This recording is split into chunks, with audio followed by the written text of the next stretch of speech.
Okay, so the weekly news. Back on good sound quality, I hope. This is Ed's car. It's been here for a while. Whilst Ed has been working on it, I built the engine some years ago, and we fired it up just a few minutes ago. So, sounding rather sweet. Would you like to hear it?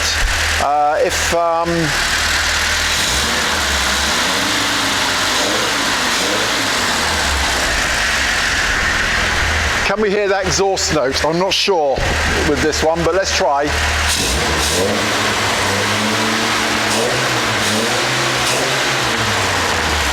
And it's always nice when you blip the throttle to see that torque moving the body.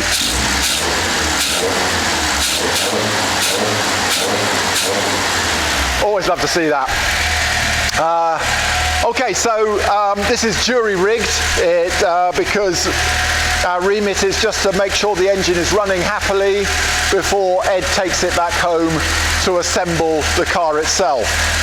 So instead of the usual 2 strip gauges for the oil and coolant temperature, I have my own gauge in here, which is showing us squarely at 80 degrees. I think this is reading a bit high. Okay, so if I get my favorite Bosch temperature gauge and I zap it with the laser, we have 76 degrees at the thermostat housing, 71 at the radiator top tank. Perfect, that's good. Now, a auxiliary feed of fuel. Please don't criticise me too much for having just a loose can of fuel sitting in the engine bay. It's only to fire up the engine. There isn't much risk, honestly. And then here is the oil pressure lamp. So instead of having an oil pressure gauge, I've got my lamp. If we shut down,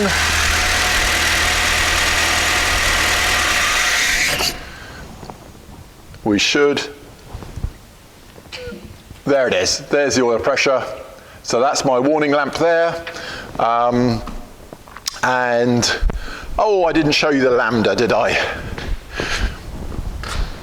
Okay, so I'll tell you what, let's just see the lambda in practice. So all I've done is set it up for idle, of course, because you can't take it out on the road. And if I just fire up, there we go. And there's our lambda. We're at idle mixture of about 0.9. I'm happy with that. 0.9 is a little bit rich, but nicer to go 0.9 than to go 1.1. So 0.9, happy with that as an idle mixture. Obviously when it goes out on the road, we'll have to verify that the rest of the rev range is a good mixture as well. There we go, that's enough of that. So really, aside from putting in a nice alternator there, I can pretty much hand over to Ed now, so he'll be really delighted. I rather suspect he'll dash down post haste and trailer this home so we can get on and start assembling it. Yeah, so there we go. That was a good couple of days work on this. Really enjoyed that. Always nice to see one of my engines fired up. I don't like seeing them sitting at the end of the workshop. I have one more task, and that is the crankshaft pulley. Looked as though it wasn't sitting square. So either the crankshaft pulley has been damaged or it's not sitting properly on the crankshaft. So I just need to pop that off and verify that that's good. And that's all. Good, that was that. Chris's Road Amazon, the pale blue one, that left earlier in the week. That was, you might recall, that was LED conversion of his bulbs. Now, I did check. He has a hazard warning switch fitted to that car. And I did check it, and it did work. But Chris unfortunately said, yes, it did seem to work, and then it stopped altogether. And that is less surprising. I kind of didn't expect the hazards to work with LEDs, and I thought I was going to have to go and fault find it. But it did, so I never fault found it. Unfortunately, obviously, if you leave it on for longer, it then stops working, which is because presumably the lower resistance of the LEDs means that the relay isn't doing what it expects to do, possibly even has burnt out. So that's the flasher relay, the hazard warning relay, I suspect is burnt and needs a modern type LED style indicator relay putting in there instead. So slightly annoying, that one, but I did check it and it did seem to work. That's why I didn't pursue it. The other Chris's red car that's going out on Land's End to John O'Groats next month, he picked that up just a few hours ago, and I'm much happier with the engine and particularly delighted with the axle. You may recall that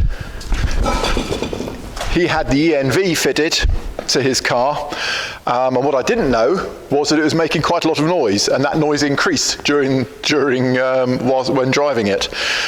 So we've now got a Spicer from a P1800 that was crash damaged many years ago.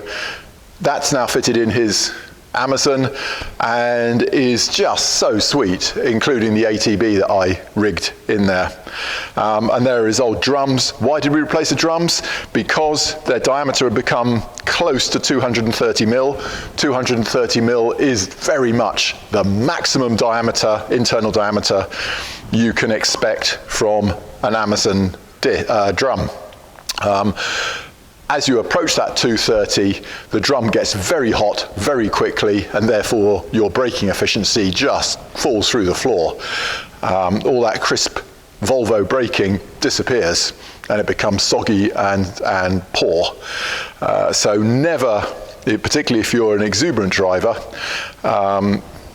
never expect your drums to do much if they're approaching 230 mil diameter.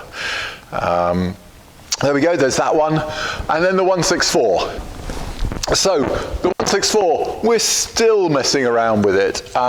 We now have the correct regulated voltage, which should be 10 volts, into the two gauges, temperature and fuel. Fuel now looks as though it's reading correctly at full tank. Obviously, I kind of need to verify that at empty tank as well. But temperature definitely isn't. And unfortunately, I'm caught between two things here. We know we've got the right regulated voltage into that gauge, so that's good. However, it didn't have its original sender in the back of the head, and I have my doubts that the new replacement senders are an accurate alternative to the original Volvo one for the early car. The late car's easy. The late car with dial gauges, the sender is exactly as the original spec. But I think the early strip speedo new senders that you get now are not the same as the original. And so in fault finding this, I'm kind of struggling against, is this the gauge or is it the sender itself? And just conceivably, could it be both? If somebody had over-voltaged the gauge, that could well have affected it. So what I need to do is get hold of an original strip speedo temperature sender and map its resistance against... Deke, shush! It's a leaf. Match the resistance against temperature, and therefore know as a benchmark what effectively voltage I should be seeing at the sender, and that I don't have at the moment. Harvey Steele is trying to get to it for me, which is very kind of him, so hopefully we'll have some data on that next week. But would you believe I just can't find any sender here that I know to be correct and original, partly because, of course, my 142 is now up in Yorkshire with Amy, who's inherited it. Just kind of badly timed there, otherwise I'd use my own 142 as the benchmark. So we're still working on that. If it is a problem with the new senders, then I can put in a signal adapter between it and the gauge, and modify how it appears to behave, which is quite a neat trick, but I'd rather just get it working properly. So there we go, that's that. What next then? Gosh, I think it's just an Amazon in for service, isn't it, next? Suspension. Oh, suspension, front suspension on an Amazon, right, on an Amazon. So yes, so there we go. When's the Land's End to John O'Groats Rally, which of course is our next excitement with several engines, like the RAC Rally of the Tests. We've got quite a few engines out there on this event of my build, and a few cars that I've built. That is the first weekend in December, so we're all sort of queuing up for the first weekend of December to go and watch some rallying from Land's End down in the deep southwest up to John O'Groats up in the northern extreme of Great Britain. So yes, well that's it. Hopefully we shall have a new technical video for you.